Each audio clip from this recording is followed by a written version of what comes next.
Hi and hello everyone. I hope you're all well. My name is Dara and today I will be sharing the process that we went through in applying for a student permit for an international student in Canada.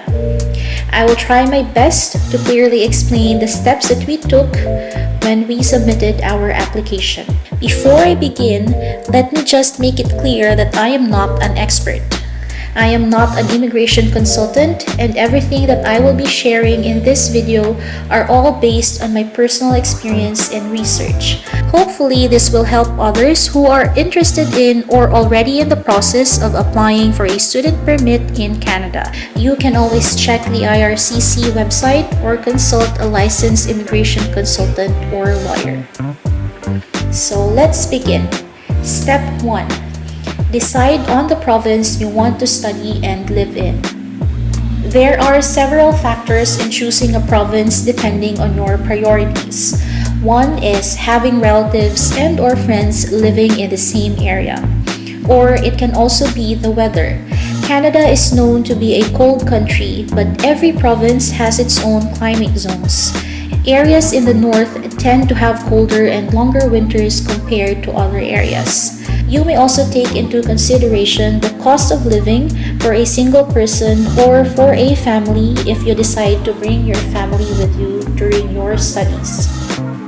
You may also check the job opportunities available to you or your spouse based on your related work experience. International students are allowed to work part-time for 20 hours per week, and your spouse or common law partner who is an open work permit holder is allowed to work full-time, meaning no restrictions or limit on the number of hours worked.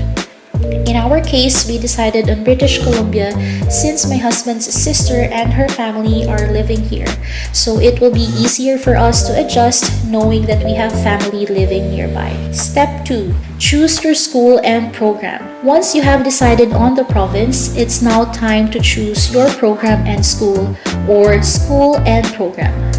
It is important to choose a school that is a designated learning institution or DLI. DLIs are institutions approved by the Canadian government to admit international students. Graduating from a designated learning institution also means you may be eligible to apply for a post-graduation work permit or PGWP, which allows you to work full-time after finishing your program. As for me, I enrolled in a post-degree diploma in marketing at Douglas College since A, I liked the program courses, and B, it was easier for me to defend in my statement of purpose since my plan after studies is to pursue a career in PR, advertising, or marketing. Step 3. Check, gather, and submit school requirements. After deciding on the school and program, you may now proceed to the school website to check the requirements for enrollment. Take note that there are general admission requirements and program-specific requirements, so make sure that you meet all this to be eligible to enroll. After checking the requirements, I sent an email to Douglas signifying my interest to register for Fall 2022 intake. Registration usually opens 1 year before your intended intake, so be sure to check with the school as soon as registration opens, as slots can easily fill up, especially for popular programs. When Douglas replied, they gave me an option to apply through their partner education consultants, or I can also do it on my own. I decided to use a consultant, which is AECC Global, since I didn't need to mail my documents to Douglas. Instead, I just emailed the scanned copies to AECC, then they submitted it to the school. After 2 weeks, I received my conditional offer letter requiring me to pay the tuition fee deposit, so I will be issued a letter of acceptance or LOA. The letter of acceptance is a primary requirement when you lodge your application for student permit. Step 4. Gather all other required documents for study permit application. After securing your LOA, it is now time to focus on gathering all the required documents for your application. I will break down the requirements into 6 categories. The first category is personal documents. This will be your SOP, passport, PSA birth certificate, PSA marriage certificate if you are married, NBI clearance, or police clearance from the countries that you have lived in for 6 months or more. Next category is educational documents. This will be your TOR or transcript of records, diploma, and you may also include your high school form 137. Third category is employment documents. These are your certificates of employment from your current and previous employers. Fourth category is proof of funds or POF. This category is very important since the student permit application has a minimum proof of funds required in order for your permit or visa to be approved.